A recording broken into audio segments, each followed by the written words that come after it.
আজকে আমরা কারেন্ট ইলেকট্রিসিটির পার্ট 2 করব। পার্ট 2তে যেটা আমরা আজকে স্টার্ট করব, খুব ইম্পর্ট্যান্ট একটা টপিক বলতে পারো, এই চ্যাপ্টারের মোটামুটি মোস্ট ইম্পর্ট্যান্ট একটা টপিক। সেই টপিকটা হচ্ছে ওহমস ল।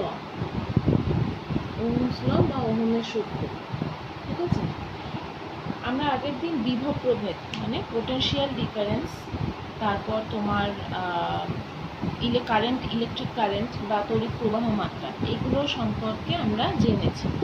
এবার এই যে সূত্রটা বা এই লটা, এদের মধ্যে রিলেশনটাকে তৈরি করে। বিভব প্রভেদ মানে পোটেনশিয়াল ডিফারেন্স আর ইলেকট্রিক কারেন্ট আই, এদের মধ্যে রিলেশনটাকে তৈরি করে হচ্ছে এই লটা। ঠিক আছে, সাপোজ ধরো কোনো একটা দুটো পয়েন্ট আছে, এই পয়েন্ট দুটোর মধ্যে দিয়ে ইলেকট্রিক পাস হচ্ছে। ঠিক আছে, তাহলে এদের মধ্যে যে ডিফারেন্সটা আছে, সাপোজ ধরো এখানে পোটেনশিয়ালটা হচ্ছে, এই পয়েন্টের পোটেনশিয়ালিটি বা বিভবটা হচ্ছে ভিএ, এই পয়েন্টের পোটেনশিয়ালিটি বা বিভবটা হচ্ছে ভিবি, এদের মধ্যে পাস করছে আই কারেন্ট। ঠিক আছে, তাহলে এদের মধ্যে যে ডিফারেন্সটা হচ্ছে বিভব প্রভেদের বা পোটেনশিয়ালের, সেটা কি হবে? ভিএ মাইনাস ভিবি আর ভিবি মাইনাস ভিএ, মানে ইন্ডিকেট করবে যেটা বেশি হবে সেটা থেকে কমটা মাইনাস হবে। ঠিক আছে, VA minus VB, this is potential difference of these 2 points from where electric current is passing through. ঠিক আছে, এবার এদের মধ্যে সম্পর্কটা যে সূত্রটা দিয়ে যে প্রকাশ করব সেটা হচ্ছে, সে সূত্রটা কি, স্টেটমেন্টটা কি, এই সব কিছুর মধ্যে একটা টেম্পারেচার কাজ করছে, একটা জায়গা থেকে একটা জায়গায় তাপ, হিটের সাথে এটা কম্প্যারিজন করো। হিট ফ্লো যখন হয় তখন কি হয়, একটা কম জায়গাতে যেখানে হিট আছে সেই হিটটা থেকে বেশি জায়গার দিকে, বা বেশি জায়গা থেকে হিটটা আছে সেখান থেকে কম জায়গার দিকে হিট ফ্লো হয়। ঠান্ডা থেকে গরম হতে পারে, গরম থেকে ঠান্ডা হতে পারে, যেদিক থেকে আমরা যে টেম্পারেচারে নিতে চাইছি সেইভাবে ফ্লো অফ হিটটা কাজ করে। এখানেও ঠিক তাই, কারেন্টটাও সেইভাবেই ফ্লো হয়। সেজন্য সূত্রটার যে স্টেটমেন্টটা সেটা হচ্ছে, উষ্ণতা ও অন্যান্য ভৌত অবস্থা অপরিবর্তিত রেখে পরিবাহীর মধ্যে, এটা একটা পরিবাহীর মধ্যে তড়িৎ প্রবাহ চালনা করলে প্রবাহ মাত্রা পরিবাহীর দুই প্রান্তের বিভব প্রভেদের সমানুপাতিক হয়। আমি আবার বলছি, এখানে যে জিনিসগুলো আনচেঞ্জড থাকবে, আনচেঞ্জড মানে কোনো লতে কোনো কিছু আনচেঞ্জ থাকা মানে কি, স্ট্যাটিক থাকা, ধ্রুবক থাকা, মানে এখানে চেঞ্জ হচ্ছে না কি কি, টেম্পারেচার, উষ্ণতা, আর অন্যান্য ভৌত অবস্থা বলতে এই ধরো এই যে তারটা যেটার মধ্যে দিয়ে কারেন্টটা ফ্লো করছে সেটা কি মেটাল দিয়ে তৈরি, সেটা হতে পারে মেটালের উপাদানটা। হ্যাঁ, সুতরাং অন্যান্য ভৌত অবস্থা সেগুলো অপরিবর্তিত রেখে এই পরিবাহীর মধ্যে দিয়ে যে তড়িৎ প্রবাহটা চালনা করা হচ্ছে, সেটার ফলে যে প্রবাহ মাত্রাটা তৈরি হয়েছে সেটা পরিবাহীর দুই প্রান্তের বিভব প্রভেদের, এটা হচ্ছে বিভব প্রভেদ, এগুলো হচ্ছে বিভব, এটা হচ্ছে বিভব প্রভেদ মানে দুটোর মধ্যে ডিফারেন্স, পোটেনশিয়াল ডিফারেন্স, এর সমানুপাতিক হয়। তার মানে I proportional to VA minus VB. This is the statement of Ohm's law. তাহলে এটাকে যদি আমি আবার ট্রান্সলেট করেই তোমাদেরকে আবার বলি, তাহলে কি কি যে আনচেঞ্জ থাকছে, the temperature and other physical conditions remaining constant. আমি আবার বলছি, আদার ফিজিক্যাল কন্ডিশন বলতে হতে পারে যে এই তারটা কি মেটাল দিয়ে তৈরি হয়েছে, এই টাইপের অবস্থা, অথবা আশেপাশের যে টেম্পারেচার সেটা হতে পারে, কোথা থেকে ইলেকট্রিক কারেন্টটা ফ্লো হচ্ছে সেটা হতে পারে। সেই জন্য বলেছে, the temperature and other conditions remaining constant, the current flowing through a conductor is directly proportional to the potential difference across the ends of the conductor. ঠিক আছে, তার মানে ভি প্রপোর্শনাল টু আই, এখানে ভি মানে হচ্ছে VA minus VB, তাহলে V I proportional to V or V proportional to I, this is known as Ohm's law. তাহলে এখানে প্রপোর্শনালিটি যখন তুলে দেবো, তার মানে এটা কি হবে, V equals to K into I, এখানে কে হচ্ছে প্রপোর্শনালিটি কনস্ট্যান্ট, তার মানে V by K equals to I. তাহলে এখানে যদি ভিটা ভাবো যদি স্ট্যাটিক থাকে, তাহলে কে এর ভ্যালু যদি কমে, আমি এখানে একটা লাইন লিখি, V by K equals to I.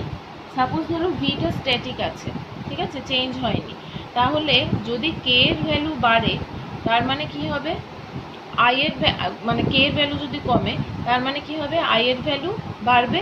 আবার যদি কে এর ভ্যালু উল্টোটা যদি হয়, কে এর ভ্যালুটা যদি বাড়ে তাহলে আই এর ভ্যালুটা কমবে।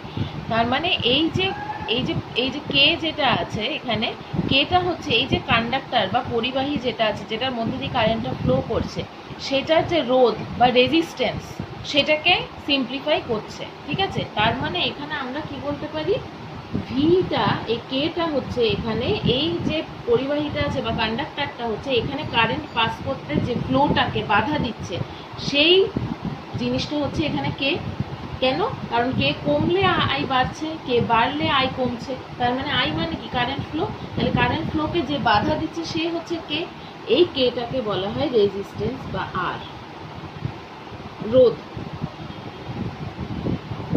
পরিবাহী রোধ। রোধ মানে কি, যে বাধা দেয়। ঠিক আছে, কারেন্ট ফ্লো হতে যে বাধা দেয়।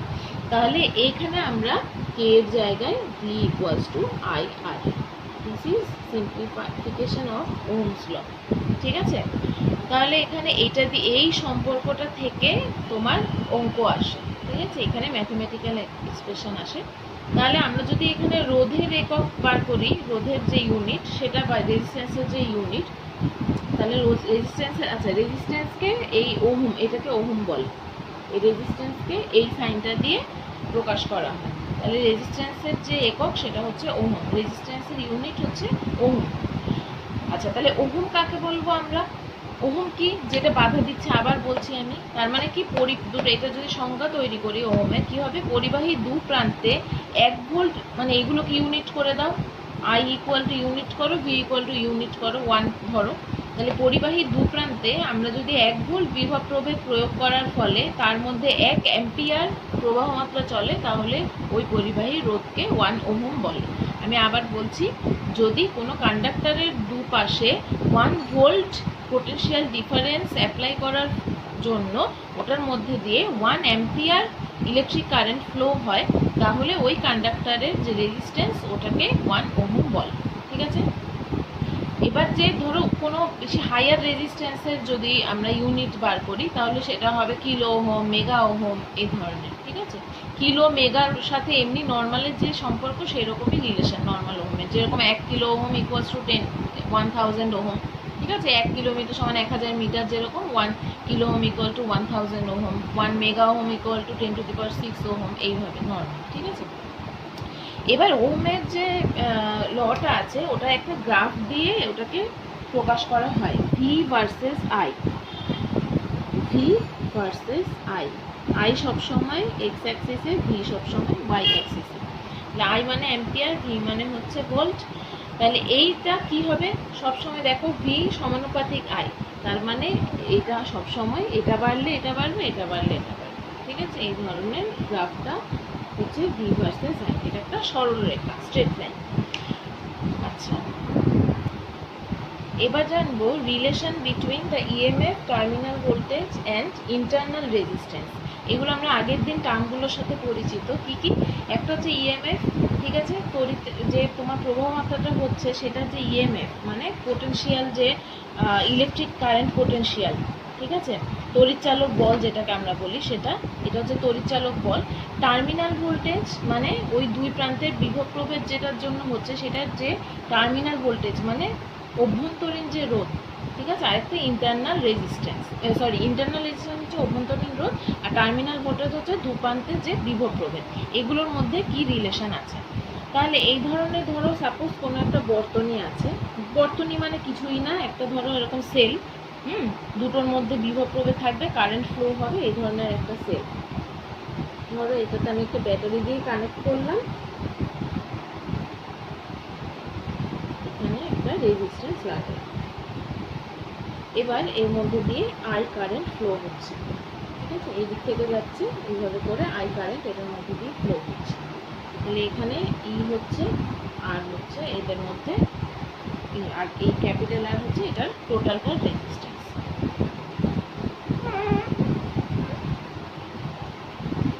আচ্ছা, এবার তাহলে ধরলাম let a cell of EMF E, ঠিক আছে, and internal resistance small r, is connected to an external resistance capital R. ধরি যে একটা তড়িৎচালক বলের একটা সেল বা কোষ তোমার একটা ইন্টারনাল রেজিস্ট্যান্স বা তার অভ্যন্তরীণ রোধ হচ্ছে আর, স্মল আর, তার মধ্যে দিয়ে আই কারেন্ট ফ্লো হচ্ছে এবং বর্তনীটা টোটাল রেজিস্ট্যান্স বা সম্পূর্ণ রোধ হচ্ছে ক্যাপিটাল আর। ঠিক আছে, তাহলে ধরো কারেন্ট ওর মধ্যে দিয়ে যদি প্রবাহিত হয় তাহলে টোটাল রেজিস্ট্যান্স অফ সার্কিট কী হবে? এটা হচ্ছে অভ্যন্তরীণ রোধ আর এটা হচ্ছে ওই বর্তনীটার বাহ্যিক রোধ, মানে বাইরের এক্সটার্নাল রেজিস্ট্যান্স। তাহলে টোটাল রেজিস্ট্যান্স কত হবে? আর প্লাস আর, টোটাল রেজিস্ট্যান্স। ঠিক আছে, টোটাল রোধ আর প্লাস আর। তাহলে এবার কারেন্ট ওখান থেকে যে ফ্লো করছে ক্যাপিটাল আই, কারেন্ট মানে আমরা কি জানি? ই বাই, এই যে তোমার যে এটা ইএমএফটা আছে, EMF by resistance, V equal to I R. তাহলে আই ইকুয়াল টু কী হবে? ভি বাই আর, তাই তো, এই ওহমস ল থেকে। তাহলে এখানে আই ইকুয়াল টু কী হবে? এখানে ভি মানে পোটেনশিয়াল ডিফারেন্স, এই ভি মানে হচ্ছে এখানে ইএমএফ বাই আর, এখানে আর মানে টোটাল আর, আর প্লাস আর। তাহলে the terminal voltage of the cell V equal to I R আমরা জানি। তাহলে from this EMF of a cell, এটা আমরা বলতে পারি যে the work done in carrying a unit positive charge once through a complete circuit, that is external circuit of the cell, and through the electrolyte of the cell is called the electromotive force of the cell, মানে EMF. আমরা এটা আগের দিন পড়েছি, ঠিক আছে, এই জিনিসটা কিন্তু জানা। ইএমএফ কাকে বললে সেটাই আবার বলছে যে কোষের ইএমএফ বা তড়িৎচালক বল হলো কোষের দুই তড়িৎদ্বারের মধ্যে বিভব প্রভেদ। এই জন্য তড়িৎচালক বলকে তোমার এই যে খোলা বর্তনী হোক বা যে কোনো, এগুলো বর্তনী যেটার মধ্যে দিয়ে রোধ থাকবে, কারেন্ট মানে প্রবাহ হবে, বিভব প্রভেদ থাকবে, এই টোটাল জিনিসটাকে একটা বর্তনী বলা হয়। বর্তনী দু রকম হয়, একটা ক্লোজড লুপ, একটা ওপেন লুপ। ক্লোজড লুপ মানে এই ধরনের, যেটা বন্ধ আছে, এর মধ্যে কোনো ফাঁকা নেই। আর ওপেন লুপ মানে আগের যে ছবিটা এঁকেছিলাম এই ধরনের জিনিসটা, এরকম যদি থাকে দুপাশে ফাঁকা আছে বা এক পাশে কোথাও ফাঁকা আছে, সেটা হচ্ছে মুক্ত বর্তনী বা ওপেন লুপ। ঠিক আছে, তাহলে কোনো লুপের এই কারেন্ট যে ফ্লো হচ্ছে সেটা হচ্ছে বর্তনী। এবার ই ইকুয়াল, এখানে থেকে আমরা যদি মানে ইন্টারনাল রেজিস্ট্যান্সটা বার করতে চাই, মানে স্মল আরটা বার করতে চাই, তাহলে দেখো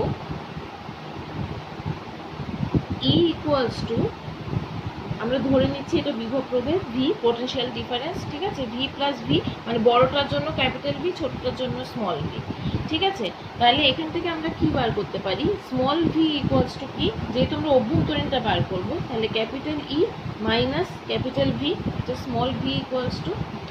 তাহলে এখান থেকে আমরা ইন্টারনাল রেজিস্ট্যান্স স্মল আর যদি বার করতে চাই তাহলে কি হবে? আর ইকুয়ালস টু আমরা জানি ছোট ভি বাই আই, এখানে আই একটাই, আই তো ফ্লো হচ্ছে আই, তার মানে এখানে ছোট ভির জায়গায় কি বসাবো? Capital E minus capital V by I. ঠিক আছে, তাহলে এখানে আই এর জায়গায় আমরা লিখতে পারি আবার এইটা ভি বাই আর, তার মানে E minus capital V by V by R, এটা লিখতে পারি। তাহলে এটাকে যদি সিম্পলিফাই করি তাহলে কি হবে? ক্যাপিটাল আরটা বাইরে চলে এলে E by V minus one. ঠিক আছে, এটা হচ্ছে আমার internal resistance of the cell, মানে স্মল আর ইকুয়াল টু অভ্যন্তরীণ রোধ। অভ্যন্তরীণ রোধ ইকুয়াল টু কি? Capital R small r, sorry ব্র্যাকেটে ক্যাপিটাল আর ব্র্যাকেটে E by V minus one. তাহলে ইন্টারনাল রেজিস্ট্যান্স বা অভ্যন্তরীণ রোধ সম্পর্কে আমরা কি কি জানলাম? তড়িৎদ্বার, এই যে ইএমএফ, সরি অভ্যন্তরীণ রোধ, তার মানে কি করছে? আমরা যখন এই যে বর্তনীগুলো দেখছি এর মধ্যে যে কারেন্ট প্রবাহিত হচ্ছে, এর ফলে কি হচ্ছে? ই ইকুয়ালস টু, আমরা এখানে দেখলাম কি V, E equals to capital V plus I R, যেখানে ক্যাপিটাল ভি হচ্ছে কোষের প্রান্তীয় বিভব প্রভেদ। ঠিক আছে, capital E equals to V plus I R, I small r অভ্যন্তরীণের ক্ষেত্রে, হ্যাঁ, ইন্টারনাল রেজিস্ট্যান্সের ক্ষেত্রে। তাহলে এখানে ভিটা কি? ই এর থেকে ছোট, অবভিয়াসলি ভি প্লাস আই আর করলে তবে ই পাচ্ছি, তার মানে এই ভিটা কি? লেস দ্যান ই। তার মানে এই যে কোষটা আছে এটা সব তড়িৎচালক বল বা ইএমএফ এই বর্তনীতে হ্যাঁ, এই যে বর্তনীটা বাইরের যে এক্সটার্নাল যে বর্তনীটা আছে, এখানে যে বিভব প্রভেদ হিসেবে যেটা পাওয়ার কথা, এই রেজিস্ট্যান্সটার জন্য আমরা সেটা পাচ্ছি না, এই রেজিস্ট্যান্সটা সেটাকে বাধা দিচ্ছে। তাহলে আইআর পরিমাণ বিভব, মানে এই আইআর পরিমাণ বিভব বা কাজটা এখানে বাদ যাচ্ছে। তাহলে এই যে ওর ইন্টারনাল বিভব প্রভেদ বা অভ্যন্তরীণ যে বিভব প্রভেদ আইআর, এটা ইকুয়ালস টুকে আমরা স্মল ভি ধরেছি। ঠিক আছে, এবার এটা হচ্ছে অভ্যন্তরীণ বিভব পতন, মানে ইন্টারনাল পোটেনশিয়াল ড্রপ। এই যে এই পরিমাণ যে তোমার বিভব প্রভেদটা আমরা জন্য এটা কারেন্টটা পুরোপুরি ফ্লো হতে পারছে না, এটাকে বলবো ইন্টারনাল পোটেনশিয়াল ড্রপ বা অভ্যন্তরীণ বিভব পতন। ঠিক আছে, এই রকম যখন লস হয়, কারেন্টের লস হয় এই রকম কোনো কারণে, তখন সেই রকম ভোল্টেজটাকে বলা হয় নষ্ট ভোল্ট বা লস্ট ভোল্ট। ঠিক আছে, খুব ইম্পর্টেন্ট জিনিস, নষ্ট ভোল্ট বা লস্ট ভোল্ট কাকে বলে? যে এই ইন্টারনাল রেজিস্ট্যান্সটার জন্য, অভ্যন্তরীণ বিভব পতনটার জন্য আমরা এখানে পুরোপুরি কারেন্ট ফ্লোটা পাচ্ছি না। ঠিক আছে, বিভব প্রভেদ হিসেবে এই কোষটাকে পাওয়া যাচ্ছে না, সেই জন্য এই ধরনের লস অফ কারেন্ট, ইন্টারনাল কারেন্টকে বলা হয় লস্ট ভোল্ট বা নষ্ট ভোল্ট বা লুপ্ত ভোল্ট, যেটা ইচ্ছা বলা যায়। তার মানে কি জানি, কি বুঝলাম আমরা? ক্যাপিটাল ই ইকুয়ালস টু, মানে ক্যাপিটাল ই মানে ইএমএফ। ঠিক আছে, ইএমএফ ইকুয়ালস টু কি? দুই প্রান্তের পোটেনশিয়াল ডিফারেন্স, মানে ভিএ আর VB, VA minus VB plus lost volt. ঠিক আছে, তড়িৎচালক বল মানে কি? দুই প্রান্তের বিভব প্রভেদ প্লাস নষ্ট ভোল্ট। ঠিক আছে, আচ্ছা এবার এই আরেকটা কথা মনে রাখবে, মুক্ত বর্তনী যখন থাকে না, দু প্রান্তে ওপেন থাকে, তখন তার মধ্যে দিয়ে কোনো কারেন্ট প্রবাহিত হতে পারে না, যেহেতু ওদের মধ্যে কোনো বিভব প্রভেদটা সম্পূর্ণরূপে কাজ করে, রেজিস্ট্যান্স থাকে না, বিভব প্রভেদ নয়, রেজিস্ট্যান্স থাকে না। আর বদ্ধ বর্তনীর মধ্যে দিয়ে রেজিস্ট্যান্স জিরো হলেও অল্প হলেও কারেন্ট ফ্লো হতে পারে। তাহলে এই যে অভ্যন্তরীণ যে মানে বর্তনীটা আছে, ইন্টারনাল রেজিস্ট্যান্সটা, রোধটা, সেটা কিছু জিনিসের ওপর ডিপেন্ড করে। সেটা কি কি?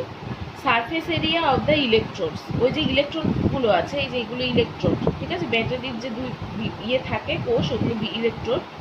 ওটা larger the surface area of the electrodes less is internal resistance. যত বড় ইলেকট্রোড হবে, সারফেস এরিয়া হবে ইলেকট্রোডের, তত বেশি তোমার ওর মধ্যে, তত কম ওটার মধ্যে দিয়ে ইন্টারনাল রেজিস্ট্যান্স বা অভ্যন্তরীণ রোধ থাকবে।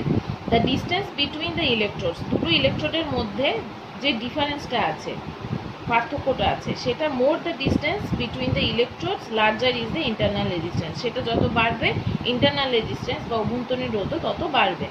The concentration and nature of the electrolyte, এর মধ্যে দিয়ে যে ইলেকট্রোলাইটটা পাস হচ্ছে, সেটা NaCl হতে পারে, যে কোনো ধরনের ইলেকট্রোলাইট যার জন্য কারেন্টটা ফ্লো করে, তাই তো?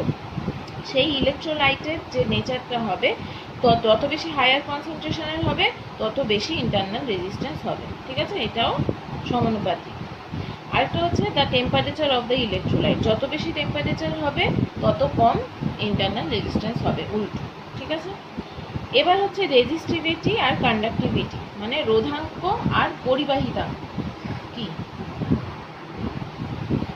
আচ্ছা, রোধাঙ্ক আর পরিবাহিতাঙ্ক, রোধ বা রেজিস্ট্যান্স, এটা কিভাবে কিছু জিনিসের ওপর ডিপেন্ড করে সেটা আগে জানবো, সেটা থেকে আমরা রোধাঙ্ক কাকে বলে জানবো।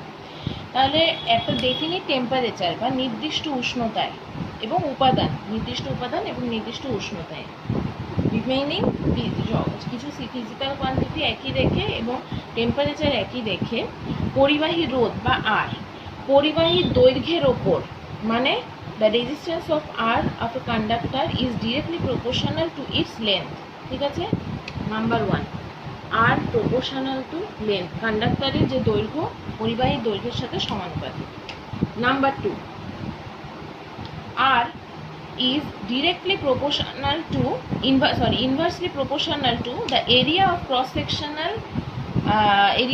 section of the conductor। ঠিক আছে, তাহলে ওই যে পরিবাহী, তার যে ক্ষেত্রফল, সে প্রস্থচ্ছেদের ক্ষেত্রফলের সাথে ব্যস্তানুপাতিক।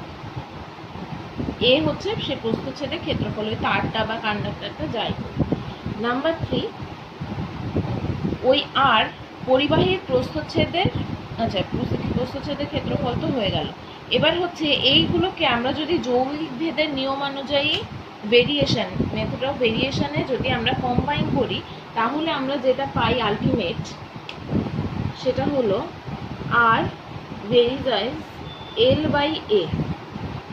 ঠিক আছে, একসাথে করলে আমরা এটা পাই। এবার এখান থেকে প্রপোর্শনালিটি সাইনটা তোলার জন্য আমরা যে কনস্ট্যান্টটা ইউজ করি সেটাকে বলি রো, কে নয়। ঠিক আছে, এটাকে বলা হয় রো, ব্যাকানো পি এর মতো লেখে, এটাকে বলা হয় রো। এই ফর্মুলা থেকে আমরা যেটা দেখলাম, একটা নতুন টার্ম যে রোটা পেলাম, সে রো হচ্ছে একটা নন জিরো প্রপোর্শনালিটি কনস্ট্যান্ট, এর নাম হচ্ছে রেজিস্টিভিটি, রোধাঙ্ক।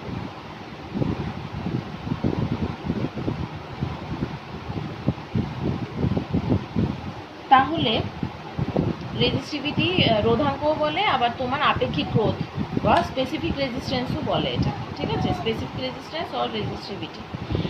তাহলে এই যে রোধাঙ্কের মান কিসের কিসের ওপর নির্ভর করে, কিসের ওপর নির্ভর করে না। রোধাঙ্কের মান পরিবাহীর দৈর্ঘ্য মানে লেন্থ বা প্রস্থচ্ছেদের ওপর নির্ভর করে না, বা এল আর এর ওপর এর ভ্যালুটা ডিপেন্ডেন্ট নয়। তাহলে কিসের ওপর ডিপেন্ডেন্ট হচ্ছে ওই পরিবাহীর উপাদান, ওই কন্ডাক্টরটা কি দিয়ে তৈরি সেই জিনিসটা, এবং ওই টেম্পারেচারটার ওপর, যারা কনস্ট্যান্ট ছিল।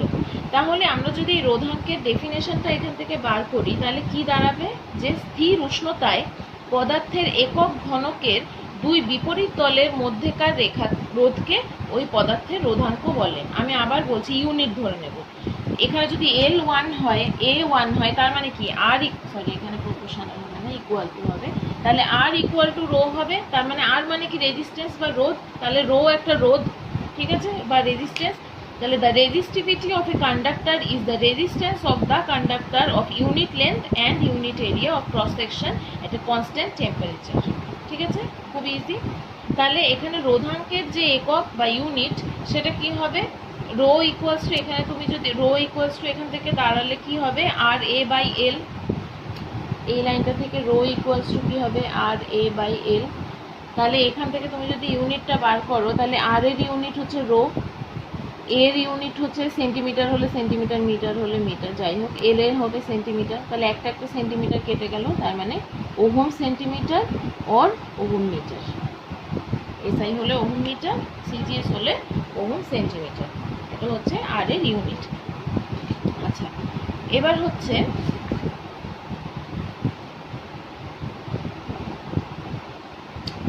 ইলেকট্রিক্যাল কন্ডাক্টিভিটি কাকে বলে। কন্ডাক্টিভিটি হচ্ছে এই যে রেজিস্টিভিটি, সেটা মানে রেজিস্ট্যান্স, সেটার উল্টো, বা বলতে পারো রোধাঙ্ক বা রেজিস্টিভিটির উল্টো।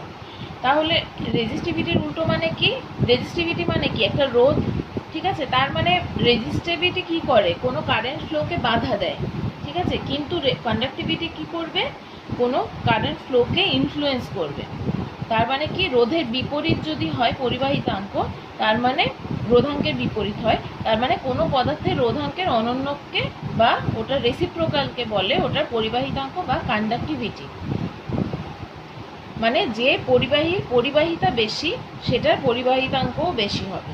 ঠিক আছে, মানে সবসময় আমরা রোধাঙ্কর যখন আমরা বা রেজিস্টিভিটির যদি আমরা এরকম ইয়েটা বার করি, মেটালের সব থেকে কম, তারপরে নন মেটাল আসে, তারপরে ধরো মিক্সড মেটাল যেটা থাকে, সংকর ধাতু সেটা, তারপর ধরো অর্ধপরিবাহী সেমিকন্ডাক্টর। ঠিক আছে, তারপর ধরো অন্তরক পদার্থ বা যেগুলো হচ্ছে কোনো কারেন্ট ফ্লো যেগুলোর মধ্যে দিয়ে করে না সেইগুলো। এটাকে আমরা যদি রেশিওতে সাজাই এরকম, তাহলে পরিবাহিতাঙ্ক বা কন্ডাক্টিভিটির যখন রেশিও হবে, তখন ঠিক উল্টোটা হবে। তার মানে এটার যে ইউনিট, রোধাঙ্কের ইউনিট যদি ওহম সেন্টিমিটার ওহম মিটার হয়, তাহলে পরিবাহিতাঙ্ক বা কন্ডাক্টিভিটির ইউনিট কি হবে, ওহম ইনভার্স সেন্টিমিটার ইনভার্স। এটা একটা নাম আছে, ওহম যেহেতু উল্টো করে দেয় এটাকে, ওহম তো এটা হচ্ছে ওহম, এটাকে বলা, এর উল্টোটা হবে মোহ, উল্টো, এটাকে বলে মোহ। ওহম ইনভার্সকে বলা হয় মোহ অর মোহ সেন্টিমিটার বা সেন্টিমিটার ইনভার্স, বা ওহম ইনভার্স সেন্টিমিটার ইনভার্স, বা সিমেন্সও বলে, এসএম। আর যেরকমভাবে তোমার ওই যেরকমভাবে এসআইতে হলে মিটার হবে আর সেন্টিমিটার হবে সিজিএস হলে। আচ্ছা, এবার একটা রোধাঙ্ক আর উষ্ণতা মানে রেজিস্টিভিটি আর টেম্পারেচারের একটা গ্রাফ হয়, সেটা মেটাল নন মেটাল বা অন্যগুলোর ক্ষেত্রে কী হয় সেটা এই ধরনের হবে। এটা হচ্ছে রোধাঙ্ক মানে রেজিস্টিভিটি, আর এটাতে হচ্ছে টেম্পারেচার। ঠিক আছে, তাহলে যদি সেটা মেটালিক কিছু হয়, মেটাল, তাহলে সেটা হবে এরকম কোনো ধাতব পরিবাহী। ঠিক আছে, যদি কোনো এক্সেসিভ মেটালিক কিছু হয় মানে অতি পরিবাহী, তাহলে এটা এরকম গিয়ে এই ধরনের করে আবার বাড়বে, অতি পরিবাহী। ঠিক আছে, এক্সেসিভ যেগুলো মেটাল। এটা হচ্ছে সংকট উষ্ণতা, মানে যার পরে আর কোনো মেটালের কোনো টেম্পারেচার যার উপর আর কাজ করবে না, এক্সেসিভ টেম্পারেচার। আর অর্ধপরিবাহী বা সেমিকন্ডাক্টর যদি হয় তাহলে এটা এইরকম গ্রাফ হবে। ঠিক আছে, এটা তোমাদের বইতে আছে, আরও পরিষ্কার করে দেখতে পাবে, ইম্পর্টেন্ট প্র্যাকটিস করবে। এবার একটা ইম্পর্টেন্ট টপিকে ঢুকছি, শ্রেণী সমান্তরাল সমবায়, প্যারালাল আর সিরিজ রেজিস্ট্যান্সের। এখন যেটা জানবো সেটা হচ্ছে সিরিজ কম্বিনেশন অফ রেজিস্ট্যান্স আর প্যারালাল কম্বিনেশন অফ রেজিস্ট্যান্স। এটার আগে আমাদের জানতে হবে ইকুইভ্যালেন্ট রেজিস্ট্যান্স বা তুল্য রোধ কাকে বলে। ঠিক আছে, কোনো সমবায়ের তুল্য রোধ কাকে বলে? যখন কোনো আমাদের নেসেসিটির জন্য আমরা কোনো বর্তনী বা এই ধরনের কোনো সেল তৈরি করি, সেই সেলের মধ্যে একাধিক রোধক ব্যবহার করা হয়, মানে রেজিস্ট্যান্স ইউজ করা হয় একের বেশি, যেরকম আর আর আর এরকম আমরা অনেকগুলো রেজিস্ট্যান্স ইউজ করি, সেই রকম ব্যবস্থাটাকে বলা হয় সমবায়। ঠিক আছে, ইকুইভ্যালেন্ট অবস্থা। এবার ওই রকম সমবায় বা কম্বিনেশন বলে। এবার একাধিক রোধের পরিবর্তে যদি আমরা একটা রোধ ব্যবহার করি তাহলে কি হবে, মোট প্রবাহ মাত্রা আর বিভব প্রভেদ অপরিবর্তিত রাখা যায়, কিন্তু একক রোধটাকে সমবায় রোধগুলোর তখন তুল্য রোধ বলে। মানে আমরা যদি সাপোজ এতগুলো রোধ ইউজ না করে একটা রোধ আমরা ওই আগের সার্কিটের মতো এরকমভাবে ইউজ করলাম, তখন আমরা কি করতে পারবো, এটা থেকে এই আরটা থেকে VI সব কিছু ইউনিট আমরা মেজার করতে পারবো, তখন আমার আলাদা নেই, তখন এটাকে বলা হয় ইকুইভ্যালেন্ট রেজিস্ট্যান্স বা তুল্য রোধ।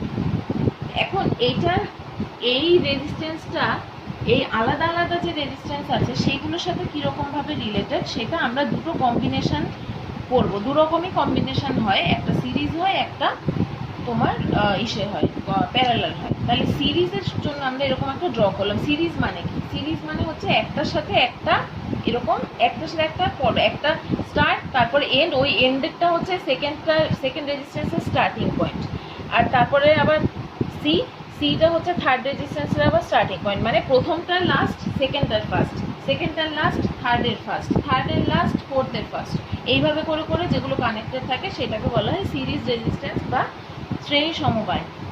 এইভাবে এবার এখানে আমরা যে এগুলো রোধ রেজিস্ট্যান্স পয়েন্ট আছে ABCD আর R1 R2 R3, এইগুলো হচ্ছে আমরা ধরলাম যে ডিফারেন্ট কম্বিনেশনাল তোমার রেজিস্ট্যান্স। ঠিক আছে, এবার এই বিভব প্রভেদ বা পোটেনশিয়াল ডিফারেন্স ABCD এগুলো যেগুলো আছে এর মধ্যে আমরা VA-টাকে গ্রেটার ধরবো, তারপর VB, তারপর VC, তারপর VD। কেন ধরবো? কারণ হচ্ছে স্টার্টিং কারেন্ট ফ্লো এখান থেকে হয়েছে, এখানে গিয়ে শেষ হয়েছে, তাহলে স্টার্টিং পয়েন্ট যেখানে শুরু সেটা সব থেকে বড় ধরলাম। তাহলে এইটা থেকে এই যে কম্বিনেশন, এখান থেকে আমরা বাই ওহমস ল কি বুঝতে পারছি? ওহমস লতে আমরা কি দেখেছিলাম, VA minus VB equals to IR। তার মানে এখান থেকে কি লিখবো, VA minus VB equals to R1, প্রথমটার জন্য ABর মাঝখানে R1 আছে, সেকেন্ডটার জন্য VB minus VC equals to R2। ঠিক আছে, তারপরটা VC minus VD equals two R3, এই দুটোর মাঝখানে R3 আছে। তাহলে এই সবকটাকে যদি আমি অ্যাড করি তাহলে আমরা কি পাবো, দেখো VB cancel out, VC cancel out, পরে থাকলো কি VA মাইনাস VD। তার মানে VA minus VD equals to কি, I কমন নাও সবকটা থেকে, R1 plus R2 plus R3। ঠিক আছে, তাহলে এই যে VA মাইনাস VD এটাকে আমি একসাথে লিখতে পারি, এই টোটাল রেজিস্ট্যান্সটা R ইকুয়ালস টু এই পুরোটা হচ্ছে R। তাহলে এখান থেকে আমি এরপরে এখানে লিখছি, তাহলে এখান থেকে যদি লিখি তাহলে VA minus VD equals to লিখতে পারি IR, পুরোটাকে R। তাহলে আই আর ইকুয়ালস টু, এখানে আই আর বসালাম ভিএ মাইনাস ভিডির জায়গায়, I R equals to I ব্র্যাকেটে R1 plus R2 plus R3। ঠিক আছে, তাহলে দুদিক থেকে আই আই ক্যান্সেল আউট, তার মানে R equals to R1 plus R2 plus R3। এটা হচ্ছে সিরিজ রেজিস্ট্যান্স। মানে কি, তার মানে সিরিজ রেজিস্ট্যান্সের ইকুইভ্যালেন্ট রেজিস্ট্যান্স যেটা, সেটা হচ্ছে বাকি যে ছোট ছোট রেজিস্ট্যান্সগুলো আছে সেটার সামেশনের সমান। এটা হচ্ছে আমার সিরিজ কম্বিনেশন অফ রেজিস্ট্যান্সের কি বলবো, এটা অ্যাব্রিভিয়েশন বলতে পারো একটা ছোট। ঠিক আছে, এটা দিয়ে নির্ণয় করা হয় রোধের শ্রেণী সমবায়ের যে কম্বিনেশনটা, সেটা বার করতে বলতে পারে। তাহলে আর ইকুয়ালস টু, আর হচ্ছে ইকুইভ্যালেন্ট রেজিস্ট্যান্স, সেটা হচ্ছে আমাদের ছোট রেজিস্ট্যান্সগুলো আছে ওই সমবায় বা কম্বিনেশনের মধ্যে, সেইগুলোর সবকটা সামেশন হচ্ছে আমার এই সিস্টেমের ইকুইভ্যালেন্ট রেজিস্ট্যান্স। এবার প্যারালালেরটা দেখি। সিরিজ আর প্যারালালের ছবিটাতে একটা পার্থক্য আছে, সেটা কি দেখো তো। সিরিজে কি ছিল, আমরা দেখেছি একটা পোটেনশিয়াল ডিফারেন্স শেষ হয়েছে একটা রেজিস্ট্যান্সের জন্য, সেটা আবার পরেরটা স্টার্টিং পয়েন্ট।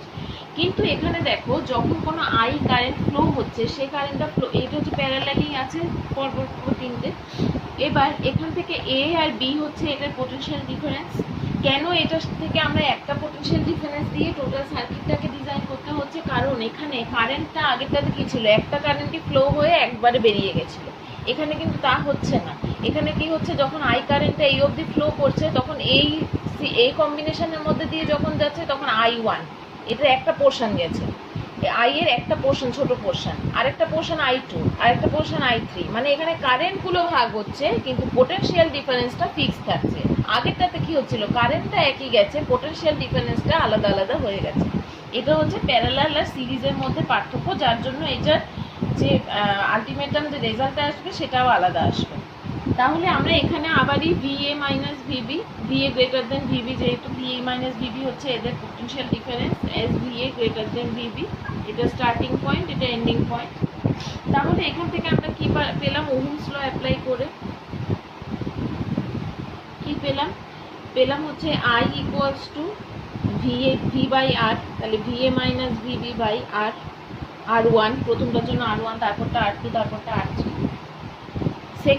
সেকেন্ডের ক্ষেত্রেও তাই, আবার এটা হচ্ছে তোমার টোটাল আইটা। ঠিক আছে, তার মানে এটা plus VA minus VB by R2 plus VA minus VB by R3।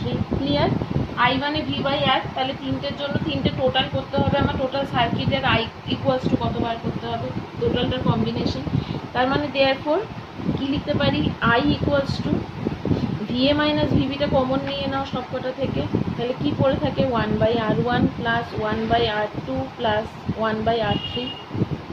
ঠিক আছে, তাহলে এবার আর এর জন্য আমরা কি জানি, টোটাল আর এর জন্য VA minus VB by R, I equals to কি, VA minus VB by R। তাহলে এই টোটাল I এর জায়গায় কি লিখতে পারি, VA minus VB by R, তাই তো টোটালটার জন্য ইকুয়ালস টু, এটা বাকি যা আছে লিখি, VA minus VB 1 by R1 plus 1 by R2 plus 1 by R3। তাহলে এখান থেকে VA মাইনাস VB ক্যান্সেল করে দাও, তাহলে 1 by R equals to 1 by R1 plus 1 by R2 plus 1 by R3। এটা হচ্ছে তোমার সমান্তরাল রোধের জন্য, সমবায়ের জন্য তুল্য রোধ, মানে এটা হচ্ছে তুল্য রোধ বা ইকুইভ্যালেন্ট রেজিস্ট্যান্স। তাহলে 1 by equivalent resistance of parallel combination is equals to ছোট ছোট রোধগুলোর সামেশন, 1 বাই ছোট ছোট রোধগুলোর সামেশন। তার মানে এখান থেকে কি বুঝলাম, যে তুল্য রোধের অনন্য মানে ইকুইভ্যালেন্ট রেজিস্ট্যান্সের রেসিপ্রোকাল ইকুয়ালস টু ছোট ছোট যে রোধগুলো আছে বা রেজিস্ট্যান্সগুলো আছে এই প্যারালাল কম্বিনেশনে, যেমন R1 R2 R3, ওদের রেসিপ্রোকালের সামেশন। ঠিক আছে, তার মানে এখান থেকে আমরা কি বুঝতে পারি, যে 1 by R greater than 1 by R1, তাই তো, or R less than R1। মানে আগের সিরিজটাতে কি হয়েছিল, R equals to R1 plus R2 plus R3। তার মানে কি, R R1 এর থেকে বড়, R R2 থেকেও বড়, আর R3 থেকেও বড়, মানে যে ইকুইভ্যালেন্ট রেজিস্ট্যান্সটা এটা তিনটার সামেশন, তার মানে আর অবশ্যই এদের প্রত্যেকটা থেকে বড়, কারণ সামেশন করলে তবে আমরা আর পাচ্ছি। কিন্তু এখানে কি হচ্ছে, 1/r গ্রেটার দেন 1/r1, এটা তো গ্রেটার দেন হচ্ছে। যখন এটাকে উল্টে দেবো তার মানে কি হবে, আর লেস দেন R1 হয়ে যাচ্ছে, তার মানে এর যে তুল্য রোধটা সেটা প্রত্যেকটা রোধের থেকে, এর যে ইকুইভ্যালেন্ট রেজিস্ট্যান্সটা সেটা প্রত্যেকটা রেজিস্ট্যান্সের থেকে ছোট, টোটালটা আলাদা আলাদাগুলোর থেকেও ছোট। এটা খুব ভালো করে মাথায় গেঁথে নাও যে সিরিজ কম্বিনেশনের জন্য ইকুইভ্যালেন্ট রেজিস্ট্যান্সটা ছোট ছোট রেজিস্ট্যান্সগুলোর প্রত্যেকটার থেকে বড়, প্রত্যেকটার থেকে, ইচের থেকে। কিন্তু প্যারালাল কম্বিনেশনে যে ইকুইভ্যালেন্ট রেজিস্ট্যান্স বা তুল্য রোধ সেটা প্রত্যেকটা রোধের থেকে ছোট, ইচ রেজিস্ট্যান্সের থেকে সেটা ছোট। খুব ভালো করে এটা মনে রাখো, এখান থেকে অঙ্ক আসে। এখানে ওহমস ল শেষ হয়ে গেছে, এখান থেকে যেরকম ধরো আমি দুটো অঙ্ক করে দেখাচ্ছি দুটো রেজিস্ট্যান্স থেকে। প্রথম একটা অঙ্ক দেখো, ধরো এরকম সাপোজ কোনো সার্কিট আছে,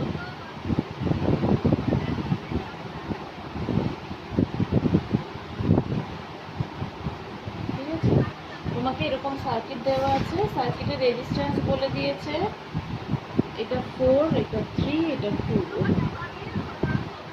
ঠিক আছে। তাহলে এর মধ্যে ইকুইভ্যালেন্ট রেজিস্ট্যান্সটা কত, তাহলে আগে বুঝতে হবে কোন রেজিস্ট্যান্সটা কার সাথে কিভাবে আছে, সিরিজে কি প্যারালাল। তাহলে এই দুটো রেজিস্ট্যান্স দেখো, এখান থেকে কারেন্ট ফ্লো যদি আমরা সাপোজ ধরি, এই দুটো হচ্ছে পোটেনশিয়াল ডিফারেন্স, বিভব প্রভেদ। তাহলে এখান থেকে যদি কারেন্ট ফ্লো করে, এটা এইভাবে গিয়ে এইভাবে যাচ্ছে, তাই তো, কিন্তু এটা এইভাবে গিয়ে এটার সাথে এটা কি একইভাবে যাচ্ছে, তাহলে এইটার সাথে এটা প্যারালাল আছে, এটার সাথে এটাও প্যারালাল আছে। তাহলে আমরা কি বুঝতে পারি, এইটা আর এটা সিরিজে আছে, তাহলে এটার এটা যদি সিরিজে থাকে তাহলে এখানে R1 হচ্ছে ধরি 4, R2 হচ্ছে 3 ওহম, আর R3 হচ্ছে 2 ওহম, ঠিক আছে। তাহলে R1 আর R2 সিরিজে আছে, তাহলে এদের মধ্যে ইকুইভ্যালেন্ট রেজিস্ট্যান্স যেটা হবে সেটা হচ্ছে R1 প্লাস R2, মানে 4 প্লাস 3 ইকুয়াল টু,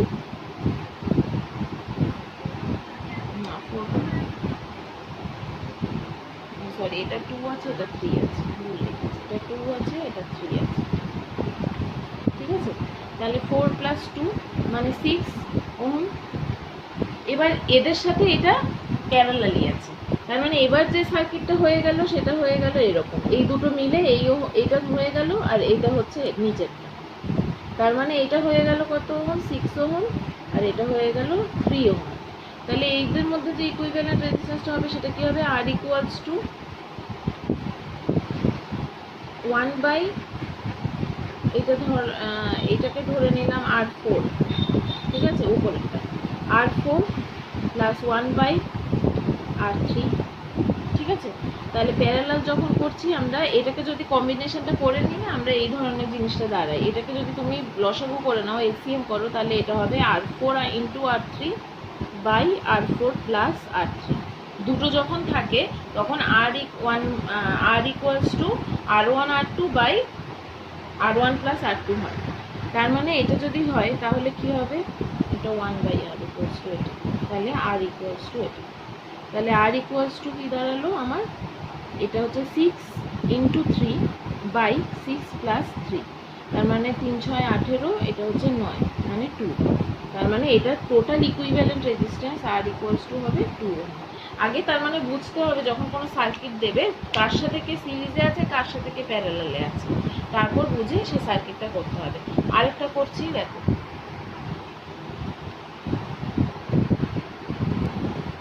সাপোজ এরকম একটা সার্কিট আছে, আচ্ছা এমনি অঙ্ক কথায় দিয়েও দিতে পারে, ওইগুলো তোমরা পারবে আশা করি, ওই জন্য আমি ওইগুলোর দিকে যাচ্ছি না। এইরকম সার্কিট দিয়ে দিলে হঠাৎ করে ঘাবড়ে যেতে পারো, ওই জন্য আমি এই ধরনের সার্কিট দিয়ে দুটো করাচ্ছি। তাহলে এবার দেখো এখানে দুটো সার্কিট জয়েন আছে, তাহলে প্রথম দেখে দুটো সার্কিট যদি আলাদা করি তাহলে এই দুটো সার্কিট প্যারালালে আছে, এই দুটো রেজিস্ট্যান্স প্যারালালে আছে, তাহলে আগে এর প্যারালাল আর এর প্যারালালটা বার করে নিই, যে প্যারালালগুলো কম্বাইন হয়ে যাবে, তাহলে এটা কম্বাইন যখন হয়ে গেল এখানে একটা ধরো রেজিস্ট্যান্স আসলো, এটা কম্বাইন হয়ে গেলে এখানে একটা রেজিস্ট্যান্স আসলো, তাহলে ওই দুটো কিভাবে থাকলো, সিরিজে থাকলো। তাহলে প্রথমে 6 ওহম আর 4 ওহম এর ইকুইভ্যালেন্ট রেজিস্ট্যান্স ইকুয়ালস টু কত হবে, আর এটা ধরলাম R1, ইকুয়ালস টু কত হবে, প্যারালালে আছে তাহলে 6 ইন্টু 4 বাই 6 প্লাস 4, তার মানে হচ্ছে 24 ডিভাইডেড বাই 10 মানে 2.4 ওহম। এবার R2 মানে এদের, তাহলে এরা প্যারালালে আছে, তাহলে 8 ইন্টু 2 ডিভাইডেড বাই 8 প্লাস 2 মানে 16 ডিভাইডেড বাই 10, তার মানে 1.6 ওহম।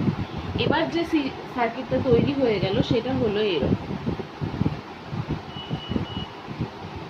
এটা বি, এটা এ, এটা হচ্ছে 2.4 ওহম, এটা হচ্ছে 1.6 ওহম। ঠিক আছে, তার মানে এই দুটো কিভাবে আছে, সিরিজে আছে। তাহলে R1 and R2 are now connected in series। তাহলে এটার equivalent resistance R equals to কি হবে, R1 plus R2 equals to 2.4 plus 1.6 ohm, তার মানে হচ্ছে 4 ওহম। ঠিক আছে, এইরকম অঙ্কগুলো আসে। আচ্ছা, এবার আমরা নেক্সট এগুলোর কিছু বৈশিষ্ট্য আছে, প্রপার্টিজ আছে, শ্রেণী সমবায়, সমান্তরাল সমবায়, এগুলো বই থেকে ভালো করে পড়বে। আচ্ছা, এবার নেক্সট যে টপিকটা আছে সেটা হচ্ছে জুলস ল। জুলস ল করে আমরা আজকে করব। জুলস ল যেটা আছে, জুলস লতে কি বলেছে, জুলস লতে তড়িৎ শক্তির ধারণা দিয়েছে। তড়িৎ শক্তি মানে ইলেকট্রিক এনার্জি। ঠিক আছে, ইলেকট্রিক কারেন্ট আর হিটিং এফেক্ট, এই দুটোর যে ধারণা দিয়েছে সেটা হচ্ছে জুলস ল। এবার জুলের 3টে ল আছে।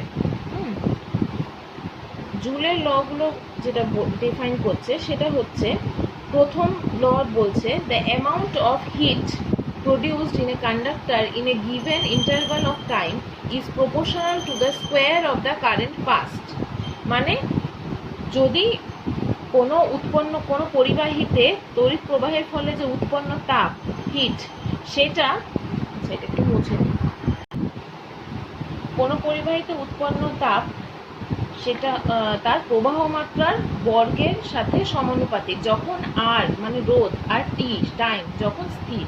তার মানে ফার্স্ট লটা বলছে H proportional to heat proportional to I square, প্রবাহ মাত্রার বর্গের সমানুপাতিক যখন স্ট্যাটিককে আর এন্ড টি স্ট্যাটিক। ঠিক আছে, নাম্বার 2তে বলছে এই হিট বা তাপ রোধের সাথে সমানুপাতিক, মানে এইচ সমানুপাতিক ক্যাপিটাল আর যখন বাকি দুটো আই অ্যান্ড টি স্ট্যাটিক, টি মানে টাইম সময়। আর থার্ড লতে বলছে যে এইচ প্রপোর্শনাল টু টাইম যখন আর অ্যান্ড আই স্ট্যাটিক। ঠিক আছে, তারপর এই তিনটাকে যদি আমরা এখন পেয়ার করি ভেরিয়েশনের জন্য, তাহলে কি হবে, H proportional to I square R T, এটাই হচ্ছে তোমার জুলস ল। ঠিক আছে, তাহলে এটাকে সমানুপাতিক চিহ্ন তুললে H proportional to K into I square R T. এখানে কে এর যে ভ্যালুটা সেটা টেস্ট করে দেখা গেছে, কে এর ভ্যালুটা হচ্ছে 0.24। ঠিক আছে, এটা টেস্ট করে দেখা গেছে কে এর জায়গায় 0.24 বসালে দুটো পাশ মোটামুটি একটা কি বলবো সমানে আসে আর কি। এবার এগুলোর বাকিগুলোর ইউনিট তো আমরা জানি, আই এর ইউনিট অ্যাম্পিয়ার, আর এর ইউনিট ওহম, টি এর সেকেন্ড। তাহলে এইচ এর ইউনিট সবসময় হিট, যেহেতু এটার ক্যালোরি হবে বা এসআইতে করলে জুল হবে। ঠিক আছে, আচ্ছা, এবার এই যে তড়িৎ প্রবাহ বা ট্রান্সফার অফ হিট এই কারেন্টের ফলে, সেটার কিছু মানে তোমার ফিজিক্যাল বা তোমার রেগুলার কিছু ইউজের জন্য আমরা এটাকে ইউজ করি। যেরকম সে জিনিসগুলো আমরা রেগুলার লাইফে দেখে থাকি, যেমন ইলেকট্রিক আয়রন, ইস্ত্রি। ঠিক আছে, আমরা যে ঘরে ইস্ত্রি করি সেটার মধ্যে কি হয়, একটা স্ল্যাব থাকে, সেটা অভ্র দিয়ে বানানো থাকে। অভ্র যে আমরা পাখি অভ্র, ওই অভ্রর স্ল্যাব থাকে। সেই অভ্র স্ল্যাবের ভেতরে কিছু নাইক্রোমের লম্বা লম্বা কন্ডাক্টর থাকে, কুণ্ডলী মানে এরকম গোল গোল পাকানো থাকে। ঠিক আছে, নাইক্রোম দিয়ে তৈরি সেটা। এবার ওই যে ওটাকে একটা আয়রন কাভারেজের মধ্যে ওটাকে রাখা হয় ভেতরে, লোহার আস্তরণের মধ্যে। ঠিক আছে, ওই যে তোমার ইনসুলেটর হিসেবে এখানে যে জিনিসটা কাজ করে সেটা হচ্ছে অভ্র। হ্যাঁ, যে অভ্রটা থাকে ওর অভ্রের পাতের ভেতরে তো তাকে ইনসুলেটর রাখা হয় কেন, যাতে আমরা যখন কারেন্ট পাস করবো ওটার মধ্যে যখন প্লাগটা ইন করব কারেন্ট চলবে তখন ওটার মধ্যে যেন আমরা ডাইরেক্ট শকটা না পাই, কারণ বাইরেটা তো মেটাল বডি, আমরা ইজিলি শক খেতে পারি, আমরা হিট লাগলে আমরা পুড়ে যাবো ঠিক, কিন্তু শকটা খাবো না ডাইরেক্ট কারেন্টে, ওই অভ্রটার জন্য। ঠিক আছে, এবার ওই ইস্ত্রিটা যে লোহার যে আস্তরণটা থাকে সেটা হিট হয় যখন কারেন্ট পাস হয়, আর সেটা দিয়ে আমরা আয়রনটা করি। এবার নেক্সট যে ইয়েটা আছে, জিনিসটা আছে সেটা হচ্ছে ইলেকট্রিক বাল্ব। ঠিক আছে, আমাদের যে ইলেকট্রিক বাল্ব ফিলামেন্টের সেটা, এইভাবে এখানে তোমার ইলেকট্রিসিটিটা কিভাবে ইউজ করা হয়, ওটার কাঁচের যে বাইরের যে কাঁচের যে মানে বাল্বটা থাকে সেটার মধ্যে তোমার এইভাবে যেমন নাইক্রোম তার থাকে, ওখানে ফিলামেন্ট থাকে কুণ্ডলি করে, সেই যে মানে টোটাল ব্যবস্থাটাকে ফিলামেন্ট বলা হয়। এই যে ফিলামেন্টটা সেটার মধ্যে একটা সরু সুতোর মতো থাকে, সেই সরু সুতোটা যেটা দিয়ে তৈরি সেটা হচ্ছে টাংস্টেন, একটা আয়রন লোহা, আর হচ্ছে ম্যাঙ্গানিজ, এই তিনটের কম্পোজিশনে ওইটা তৈরি হয়। ওইটার মধ্যে দিয়ে যখন ইলেকট্রিসিটিটা পাস হয় তখন ওই ফিলামেন্টটা হিটেড হয়ে ওইটা তখন আরো বেশি উজ্জ্বল হয়ে যায়, ওটার মধ্যে থেকে একটা হোয়াইট কালার পাস করে যেটাকে আমরা লাইট হিসেবে দেখি, সেটা ইনক্যান্ডেন্সেন্ট বলতে পারো, মানে সাদা আলো দেয়। ঠিক আছে, হিটেড হয় আর সাদা আলো দেয় ওটাকে, যেটাকে আমরা নর্মালি ল্যাম্প বলে থাকি। আচ্ছা, নেক্সট হচ্ছে ইলেকট্রিক হিটার। হিটারটা খুব মানে হাই ওয়াটেজের জিনিস, যেরকম ধরো ওটা অ্যাক্সিডেন্ট হয় খুব বেশি, এটাতেও তোমার নাইক্রোমের তার থাকে অথবা ম্যাঙ্গানিজের কন্ডাক্টর থাকে। এটাতেও তোমার অভ্র বা ফায়ার ক্লে থাকে, যেটা তোমার এখানে ওই ইনসুলেটর হিসেবে ইউজ করা হয়। ওই হিটারের ওপর বসানো থাকে ওই কুণ্ডলিটা, মানে তারের পাকানো জায়গাটা, নাইক্রোম তার বা ম্যাঙ্গানিজ তার যেটাই হোক, সেটাই গরম হয়ে যায় যখন আমরা কারেন্ট পাস করি, আর তারপর ওটার মধ্যে দিয়ে আমরা হিটিং এলিমেন্ট হিসেবে ওটাকে ইউজ করি। আর একটা ইম্পর্টেন্ট যেটা, সেটা হচ্ছে ফিউজ তার।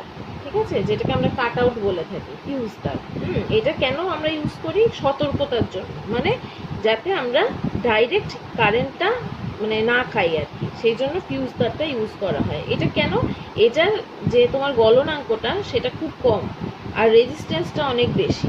ঠিক আছে, সেই জন্য এটাকে কম গলনাঙ্ক আর বেশি রোধযুক্ত বলে, এটার একটা সংকর ধাতু মিক্সড অ্যালয়, এটা একটা, এটা যেটা দিয়ে তৈরি হয় সে জিনিসটা মনে রাখতে হবে খুব ভালো করে। লেড টিন 75:25 রেশিওতে থাকে, এটা একটা ওই হোল্ডারের মধ্যে ঢোকানো থাকে, ওই চিনে মাটির হোল্ডার, নর্মাল যে মাটি হয় সে চিনে মাটির হোল্ডার, ওটার মধ্যে ঢোকানো থাকে, যাতে আমরা ডাইরেক্ট হিটটা এটাকে যুক্ত করা হয় কিসের সাথে জানো? সিরিজ কানেকশানে যুক্ত করা হয় লাইট তারের সাথে। দেখবে যখন আমাদের যে কারেন্ট পাস হয়, বিভিন্ন যে আমাদের লাইটিং ব্যবস্থাগুলো থাকে, ওর মধ্যে তিনটে তার দিয়ে পেঁচানো থাকে। তিনটে তারের কি কি কালার? একটা লাল, একটা ব্লু বা গ্রিন, আর একটা হচ্ছে কালো। এই যে লাল তার সেটা হচ্ছে লাইট তার, সেই লাল তারের সাথে এই লাইট তারের সাথে এই ফিউজ তারটাকে যোগ করা হয় শর্ট সার্কিটের মানে এড়ানোর জন্য। ঠিক আছে, এটা একটা সতর্কতামূলক ব্যবস্থা। এই অবধি থাক, এই অবধি করো আগে, তারপরে আমরা নেক্সট দিন আবার নেক্সট ইলেকট্রিক পাওয়ার থেকে আবার স্টার্ট করব।